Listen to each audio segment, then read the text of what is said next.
Comme l'a rappelé Naomi Klein dans sa dernière vidéo, le choc du Covid-19 va profondément changer nos sociétés. Dans son livre La stratégie du choc, Naomi Klein explique comment, après un choc, les luttes d'influence se forment et comment bien souvent les néolibéraux en profitent pour prendre le pouvoir. Pour plus d'explications sur la stratégie du choc et ses dangers pour aujourd'hui, vous pouvez consulter ma vidéo consacrée. Ce qu'on va voir dans cette vidéo, c'est que les luttes de pouvoir sont déjà engagées entre les néolibéraux de la Commission européenne soutenus par les financiers et ceux qui voudraient leur reprendre pour enfin donner du sens à l'économie. Les néolibéraux de la Commission européenne, de la Banque centrale européenne et du gouvernement français vont tout faire pour nous faire croire que leur solution est la bonne et qu'ils font ça dans notre intérêt. Ils vont appliquer les mêmes recettes qu'après la crise de 2008 et essayer d'amener un maximum d'États vers l'austérité. La seule manière de lutter contre ce pouvoir, c'est d'informer les gens. Il faut que chacun comprenne ce qui se passe pour être en mesure de voir qu'il s'agit juste d'un choix. C'est aussi l'analyse de Naomi Klein dans sa vidéo et c'est le but de celle-ci. N'oubliez pas de la partager, c'est un acte militant. Les décideurs sont aujourd'hui en train de douter et il faut absolument leur mettre la pression pour avoir une chance qu'ils prennent des décisions dans le bon sens.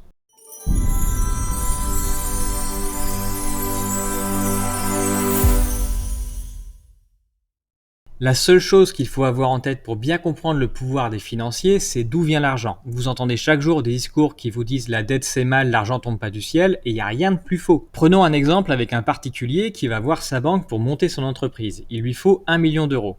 Il demande donc un crédit de 1 million d'euros à sa banque. Dans le langage courant, les gens appellent ça un prêt. Ces 1 million d'euros ne sont pas dans les coffres de la banque. Quand la banque accorde le prêt, ou plutôt le crédit, elle crée cette monnaie. Elle écrit sur le compte du particulier 1 million d'euros et elle écrit dans ses livres de compte moins 1 million d'euros. À aucun moment, elle n'a transféré de l'argent de ses coffres vers le particulier. Elle a juste rajouté 1 million d'euros. Ça s'appelle faire de la création monétaire. C'est pour cela qu'il faut mieux appeler ça un crédit plutôt qu'un prêt. On ne peut pas prêter ce qu'on n'a pas. C'est la dette du particulier qui a créé 1 million d'euros. Quasiment toute la monnaie qui circule aujourd'hui a été créée par une dette. La monnaie que vous avez dans votre portefeuille, sur votre compte en banque, tout ça, il y a quelqu'un quelque part qui a une dette pour que vous puissiez l'avoir. Les États ont des dettes, les départements, les régions, les communes ont des dettes, les particuliers ont des dettes, les entreprises ont des dettes, et toute cette dette, ça fait qu'il y a de l'argent qui circule. Sans dette, il n'y a juste pas d'argent. Si on veut plus d'argent qui circule, il faut de plus en plus de dettes. Et d'ailleurs, quand vous remboursez votre crédit, vous détruisez la monnaie. C'est le deuxième rôle des banques. Elles accordent des crédits pour créer de la monnaie et ensuite, quand vous remboursez, cette monnaie est détruite. C'est le but des banques. Elles émettent de la monnaie et elles la récupèrent pour le détruire. Le but, c'est que ça circule. Le rôle des banques est donc hyper puissant. Ce sont elles qui décident de ce qui mérite d'avoir un investissement. Et comme ce sont des établissements privés dont le but c'est de gagner de l'argent, elles prêtent à ce qui va rapporter de l'argent. Elles ne vont donc prêter qu'aux personnes, entreprises ou États qui vont gagner de l'argent avec cet investissement, puisqu'il faut rembourser la dette et en plus faire vivre la banque. Autrement dit, elles ne vont jamais financer quelque chose qui serait bon pour la société, mais qui est à perte. Vous ne verrez donc jamais une banque financer un hôpital public gratuit.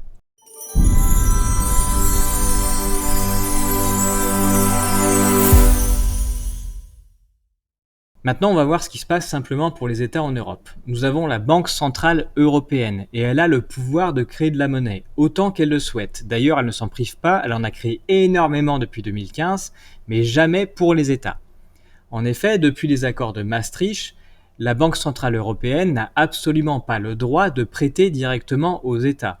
C'est pas impossible, ça n'est pas inefficace, c'est juste interdit pour une question idéologique. En France, par exemple, avant 1973, c'était bien la Banque de France qui prêtait majoritairement à l'État français. Les politiques néolibéraux au pouvoir en Europe refusent que les États puissent aller voir la BCE pour lui demander de financer des EHPAD, des hôpitaux ou la transition énergétique ou écologique. Les néolibéraux pensent que seul le marché est légitime et juste et doit décider ce qui doit être financé. Et comme le marché ne finance que ce qui est rentable, la seule chose qui est juste pour les néolibéraux, c'est ce qui est rentable et c'est ce qui rapporte de l'argent. C'est pour cette raison que seules les banques privées ont le droit de prêter aux États et pas la BCE. Les banques privées ne prêtent que pour des activités rentables. Et ça donne un pouvoir d'influence énorme aux banques privées. Et ça fait que les États sont toujours sur la menace de banques privées qui peuvent refuser de leur accorder des prêts.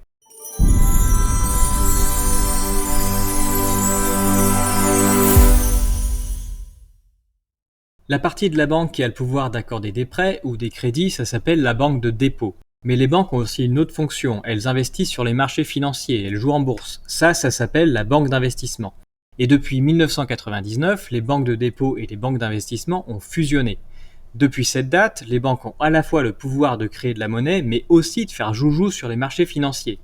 Ce duo complètement explosif a été à l'origine des deux crises de 1929 et de 2008. Au moment de la crise de 2008, les États européens et la BCE ont racheté tous les titres pourris des banques pour les sauver.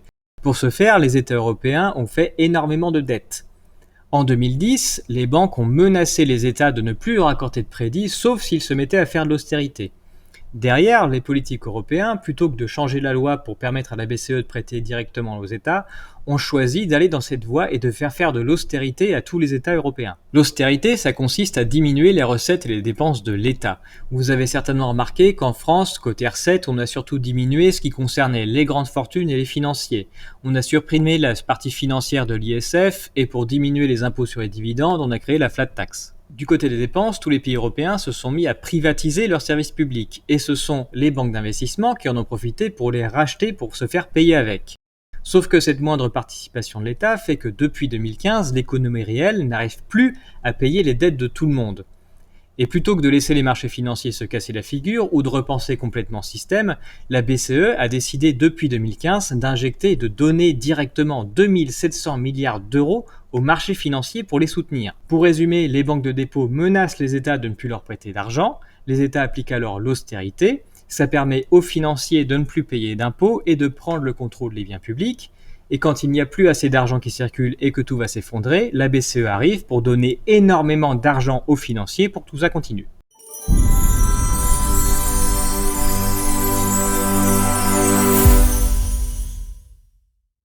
L'économie est en berne avec le Covid-19. Les marchés financiers devraient normalement s'effondrer puisque l'économie réelle n'arrivera jamais à créer assez de richesses pour se nourrir elle-même et pour alimenter les marchés financiers. Sauf que Christine Lagarde a déjà annoncé qu'elle allait donner aux marchés financiers 1100 milliards d'euros supplémentaires en 2020. La BCE est en train de répéter le scénario de 2008. D'ailleurs, les banques ont déjà prévenu les États qu'il allait falloir faire de l'austérité si on veut financer cette crise. Des députés européens ont proposé ce week-end des amendements pour que la BCE puisse enfin prêter directement aux États et enfin s'affranchir des marchés financiers. Ces amendements ont tous été rejetés puisque les néolibéraux sont majoritaires au Parlement européen. Mais c'est déjà une sacrée révolution que des amendements comme ça puissent arriver jusqu'au Parlement européen. En France, les néolibéraux du gouvernement annoncent qu'il faudra faire des efforts pour financer la crise. Ils préparent l'austérité mais ils hésitent, ils sentent qu'ils sont en bout de course. Les Anglais par exemple viennent de reprendre le contrôle de leur monnaie et la Banque d'Angleterre va financer directement l'État. Aux États-Unis, le gouvernement va distribuer de l'argent à tous les Américains. Une autre voie est possible plutôt que de rester sous le contrôle des banques et des marchés financiers. Nous devons utiliser cette crise pour reprendre le contrôle de notre monnaie. C'est la seule manière de faire financer ce que nous pensons juste et pas uniquement ce qui est rentable. Cette crise est à la fois une opportunité et un avertissement. Une opportunité parce qu'elle peut nous permettre de reprendre le contrôle. Un avertissement parce que d'autres crises se profilent, à commencer par les crises énergétiques et écologiques. Les financiers ne s'occuperont jamais de provisionner de l'énergie ou de construire un environnement sain pour tout le monde, puisque leur seul but est le profit. Pour l'éducation de nos enfants ou pour s'occuper des anciens, c'est pareil. Il faut absolument un État fort et indépendant des marchés financiers pour faire tous ces investissements d'avenir qui profiteront à tous. Le gouvernement hésite aujourd'hui et c'est le bon moment pour que tout le monde comprenne ce qui est en train de se jouer, il s'agit de l'avenir de nos enfants.